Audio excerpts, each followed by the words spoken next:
പരിശുദ്ധ പരമ ദിവ്യകാരുണ്യത്തിന് എന്നേരവും ആരാധനയും സ്തുതിയും പുകഴ്ചയും ഉണ്ടായിരിക്കട്ടെ. പരിശുദ്ധ പരമ ദിവ്യകാരുണ്യത്തിന് എന്നേരവും ആരാധനയും സ്തുതിയും പുകഴ്ചയും ഉണ്ടായിരിക്കട്ടെ. പരിശുദ്ധ പരമ ദിവ്യകാരുണ്യത്തിന് എന്നേരവും ആരാധനയും സ്തുതിയും പുകഴ്ചയും ഉണ്ടായിരിക്കട്ടെ. ഏറ്റവും ഇഷ്ടപ്പെട്ട വചനഭാഗങ്ങളിൽ ഒന്നതാണ്. ദൈവമക്കളെന്ന് നാം വിളിക്കപ്പെടുന്നു, നാം അങ്ങനെയാണ് താനും. വചനം നമുക്ക് ഉറപ്പ് തരുന്ന കാര്യമാണ്. നമുക്കുറപ്പില്ല. ദൈവമക്കളെന്ന് നാം വിളിക്കപ്പെടുന്നു, നമ്മൾ അങ്ങനെയാണ് താനും. നമുക്കുറപ്പില്ല എന്ന് പറയാനുള്ള കാരണം നമ്മൾ അങ്ങനെ ജീവിക്കാത്തത് കൊണ്ട്. പക്ഷേ വചനത്തിന് ഉറപ്പുണ്ട്, ഈശോയ്ക്ക് ഉറപ്പുണ്ട്. ദൈവമക്കളെന്ന് നാം വിളിക്കപ്പെടുന്നു, നമ്മൾ അങ്ങനെ തന്നെയാണ് താനും. നമ്മൾ അങ്ങനെ തന്നെ, നമ്മൾ ദൈവത്തിൻ്റെ മക്കളാണ്, സൺസ് ഓഫ് ഗോഡ്. ഇത് ദൈവപുത്രർ ദൈവത്തെ തിരസ്കരിച്ച് മനുഷ്യൻ്റെ തിന്മകളിലേക്ക് കൂപ്പുകുത്തിയൊരു ചരിത്രം പറഞ്ഞുകൊണ്ടാണ് ബൈബിളൊക്കെ ആരംഭിക്കണേ. ഇങ്ങനെ മനുഷ്യർ ദൈവത്തെ അവഗണിച്ചുകൊണ്ട്, തങ്ങളുടെ പിതാവായ ദൈവത്തെ അവഗണിച്ചുകൊണ്ട് ഈ പരസ്പരമുള്ള സ്നേഹത്തിലും വൈകൃത്യങ്ങളിലും മുഴുകിക്കഴിഞ്ഞപ്പോഴാണ് ലോകം ഒന്ന് വാഷ് ഔട്ട് ചെയ്ത് ശുദ്ധീകരിക്കാനൊക്കെ കർത്താവ് തീരുമാനിക്കണമൊക്കെ. മറന്നു പോകുമ്പോഴുള്ള പ്രശ്നമാണ്. കർത്താവിൻ്റെ മുൻപിൽ സാത്താൻ വന്നിട്ട് വയ്ക്കുന്ന വെല്ലുവിളി കാണണം. നീ ദൈവപുത്രനാണെങ്കിൽ, പ്രലോഭനങ്ങളിൽ പറയുന്ന കാര്യം ഇതാണ്, ചോദിക്കുന്ന ചോദ്യം ഇതാണ്, നീ ദൈവപുത്രനാണെങ്കിൽ. കർത്താവിന് അതിനെക്കുറിച്ച് ഒരു സംശയമില്ല. കാരണം ഇത് വളരെ ക്രിസ്റ്റൽ ക്ലിയർ ആയിട്ട് ഈശോയ്ക്ക് ഉറപ്പിട്ടിരിക്കുന്ന കാര്യമാണ്. ഇവൻ എൻ്റെ പ്രിയപുത്രൻ, ഇവനിൽ ഞാൻ പ്രസാദിച്ചിരിക്കുന്നു. ഇവൻ്റെ വാക്ക് കേൾക്കുവിൻ. ഇത് പലതവണ കർത്താവ് കേൾക്കുന്നുണ്ട്. ഞാൻ ദൈവത്തിൻ്റെ മകനാണെന്നുള്ള ഉറപ്പ് കിട്ടിയ ഒരാളോടാണ് സാത്താൻ ഇങ്ങനെ ചോദിച്ചുകൊണ്ടിരിക്കുന്നത്. നീ ദൈവപുത്രനാണെങ്കിൽ ഇന്നത് ചെയ്യുക. എനിക്ക് അത് ചെയ്തിട്ട് വേണ്ട എനിക്ക് ദൈവപുത്രനാണെന്ന് തെളിയിക്കാൻ ഞാൻ ദൈവപുത്രനാണ് എന്നുള്ളതിൻ്റെ അടയാളം എൻ്റെ ഉള്ളിൽ സ്വർഗം ഒരു മുദ്രയായി പതിപ്പിച്ചിരിക്കുന്ന ദൈവത്തിൻ്റെ ആത്മാവ് തന്നെയാണ്. ഇന്നത്തെ സുവിശേഷത്തിൽ നമ്മൾ കാണുന്നത് 18 വർഷമായി ഒരാത്മാവ് ബാധിച്ച് രോഗിണിയായി നിവർന്നു നിൽക്കാൻ സാധിക്കാത്ത വിധം കൂനിപ്പോയ ഒരു വളവടെ ഉണ്ടായിരുന്നു. ആ ഒരു വാക്ക് ശ്രദ്ധിച്ചോ എന്നറിയില്ല. 18 വർഷങ്ങളായി ഒരു ആത്മാവ് ബാധിച്ച്, ദൈവത്തിൻ്റെ ആത്മാവല്ലത്, ഒരാത്മാവ് ബാധിച്ച് രോഗിണിയായി നിവർന്നു നിൽക്കാൻ സാധിക്കാത്ത വിധം കൂനിപ്പോയ അവിടെ ഉണ്ടായിരുന്നു. നമ്മളെ എപ്പോഴാണോ ദൈവത്തിൻ്റെ ആത്മാവിന് പകരം മറ്റൊരാത്മാവ് നമ്മളെ ഭരിച്ചു തുടങ്ങുക, അപ്പോൾ നമ്മൾ അടിമയായി മാറുന്നു, ബന്ധിക്കപ്പെടുന്നു എന്നുള്ളതാണ്. സൗൽ രാജാവിനെ കുറിച്ച് അതാ പറയണത്. ദൈവത്തിൻ്റെ ആത്മാവ് അവനെ വിട്ടുപോയത് അവനെ അറിഞ്ഞില്ല. പിന്നെ അവനെ പീഡിപ്പിക്കാൻ വരുന്നത് ഇങ്ങനെ പിശാചാണ്, ഈ ലോകത്തിൻ്റെ അരൂപിയാണ്. അതിൽ നിന്ന് രക്ഷപ്പെടാനൊക്കെ വേണ്ടിയിട്ടാണ് ദാവീദിനോട് സങ്കീർത്തനങ്ങൾ പാടി തന്നെ ഒന്ന് ആശ്വസിപ്പിക്കാനായിട്ടൊക്കെ സാവൂൾ വരുത്തിക്കണം. ദൈവത്തിൻ്റെ ആത്മാവാൽ നിറഞ്ഞ മനുഷ്യൻ്റെ സങ്കീർത്തനത്തിൻ്റെ പാട്ടുകൾ കേൾക്കുമ്പോൾ അവനിൽ നിന്ന് ഈ ദുരാത്മാവ് ഓടിപ്പോയിരുന്നു എന്ന് പറയണേ. പക്ഷേ എപ്പോഴൊക്കെ ഈ ദുരാത്മാവിന് തന്നിലേക്ക് കയറാനായിട്ട് അവൻ അവസരം കൊടുക്കുന്നു, അപ്പോഴൊക്കെ ദൈവത്തിൻ്റെ ആത്മാവ് അവനെ വിട്ടുപോയത് അവൻ അറിഞ്ഞില്ല. ഒരു മനുഷ്യന് തൻ്റെ ജീവിതത്തിൽ കിട്ടാവുന്നതിൽ വെച്ച് ഏറ്റവും വലിയ ദുരനുഭവമാണിത്. ദൈവത്തിൻ്റെ ആത്മാവ് തന്നെ വിട്ടുപോയത് അവൻ അറിഞ്ഞില്ല. നമ്മളെ ഒന്ന് നോക്കണം, നമ്മുടെ കുഞ്ഞുങ്ങളെ നോക്കണം, പ്രിയപ്പെട്ടവരെ നോക്കണം. ദൈവത്തിൻ്റെ ആത്മാവ് ഇങ്ങനെ പടിയിറങ്ങിപ്പോയ, ഇങ്ങനെ ജഡത്തിൻ്റെ വെറും ഒരു കൂട് മാത്രമായി പോയ മനുഷ്യൻ്റെ ഉള്ളിലേക്ക് ഈ ലോകത്തിൻ്റെതായിട്ടുള്ള തിന്മകൾ ഇരച്ചു കയറിയതിൻ്റെ ഫലമാണ് ഇപ്പോൾ നമ്മൾ അനുഭവിച്ചു കൊണ്ടിരിക്കുന്നത് മുഴുവൻ. ഈ ബന്ധനങ്ങൾ മുഴുവൻ, ഈ നിരാശകൾ മുഴുവൻ, ഇങ്ങനെ എഴുന്നേറ്റ് നിൽക്കാൻ പറ്റാത്ത വിധത്തിൽ കൂനിപ്പോയ, 18 വർഷങ്ങളായിട്ട് കൂനിപ്പോയ ഒരു സ്ത്രീയെ കാണിച്ചുകൊണ്ടാണ് വചനം നമ്മളോട് പറഞ്ഞു തരണേ. ശരീരത്തിൻ്റെ പ്രവണതകളെ ആത്മാവിനാൽ നിഹനിക്കുമെങ്കിൽ നിങ്ങൾ ജീവിക്കുമെന്ന് ഒന്നാമത്തെ വായന നമ്മളോട് പറയുന്നുണ്ട്. എന്നിട്ട് അതിൻ്റെ ആവർത്തനത്തിലുള്ള ഈ വചനം ഉണ്ടല്ലോ, നമ്മൾ റോമാക്കാർക്ക് എഴുതിയ ലേഖനം 8-ാമത്തെ അധ്യായത്തിൽ വായിക്കുന്നത് പോലെ, നിങ്ങളെ വീണ്ടും ഭയത്തിലേക്ക് നയിക്കുന്ന അടിമത്തത്തിൻ്റെ ആത്മാവിനെയല്ല, മറിച്ച് പുത്രസ്വീകാര്യത്തിൻ്റെ ആത്മാവിനെയാണ് നിങ്ങൾ കൈക്കൊണ്ടിരിക്കുന്നത്.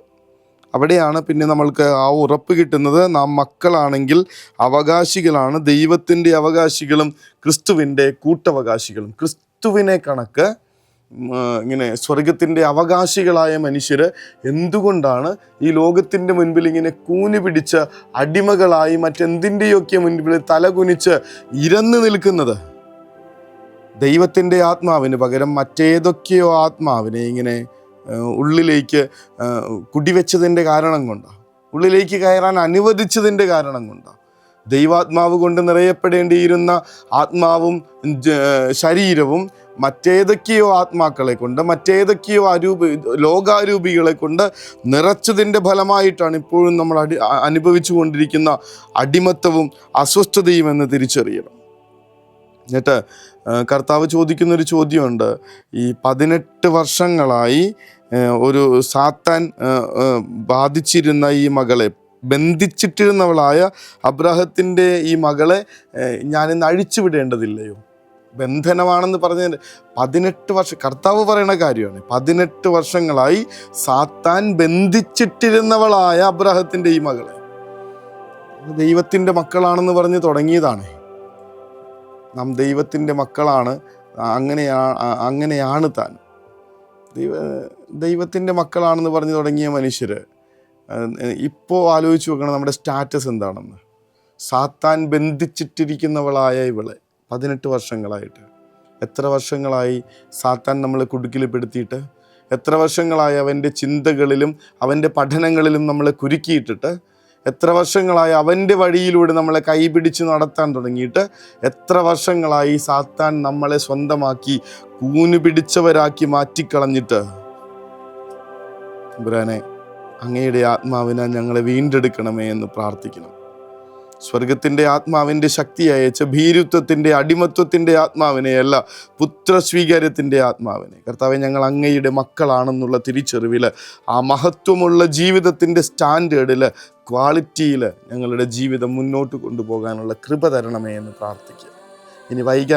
ഇനി വൈകാൻ നമുക്ക് പറ്റില്ല, സാധ്യതയില്ല, ഒട്ടും നേരമില്ല. ഇനി വൈകിയാൽ നമ്മളെ കാത്തിരിക്കുന്നത് നിത്യനാശമാണ്.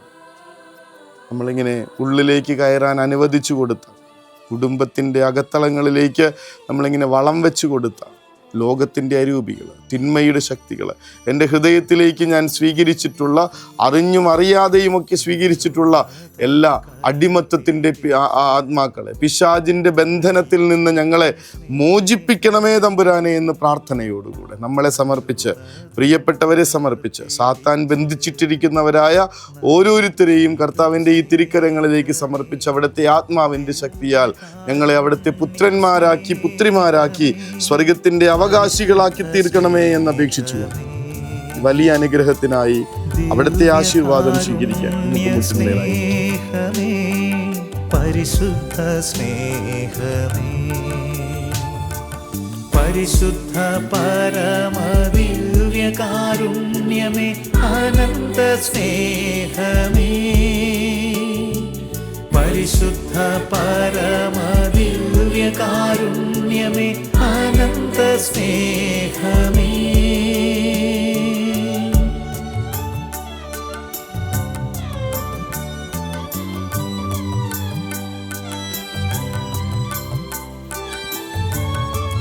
പരിശുദ്ധ പരമദിവ്യകാരുണ്യത്തിന് എന്നേരവും ആരാധനയും സ്തുതിയും പുകഴ്ചയും ഉണ്ടായിരിക്കട്ടെ. പരിശുദ്ധ പരമദിവ്യകാരുണ്യത്തിന് എന്നേരവും ആരാധനയും സ്തുതിയും പുകഴ്ചയും ഉണ്ടായിരിക്കട്ടെ. പരിശുദ്ധ പരമദിവ്യകാരുണ്യത്തിന് എന്നേരവും ആരാധനയും സ്തുതിയും പുകഴ്ചയും ഉണ്ടായിരിക്കട്ടെ.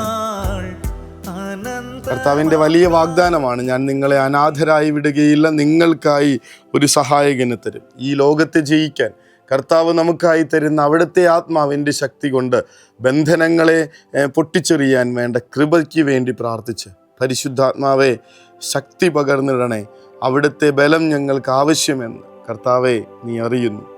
ഈ നിലവിളിയോടുകൂടെ അവിടുത്തെ ആത്മാവിനെ കിട്ടാനായിട്ടുള്ള ഒരുക്കത്തോടുകൂടെ നമുക്ക് കിടക്കകളിലേക്ക് പോകാം.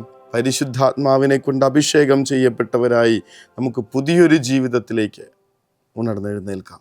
കരുണതൻ കയർ പിടിച്ച് നയിച്ചിടും സ്നേഹമേ, ദിവ്യകാരുണ്യ സ്നേഹമേ, പരിശുദ്ധ സ്നേഹമേ, പരിശുദ്ധ പരമദിവ്യകാരുണ്യമേ, അനന്ത സ്നേഹമേ, പരിശുദ്ധ പരമദിവ്യകാരുണ്യമേ, അനന്ത സ്നേഹമേ.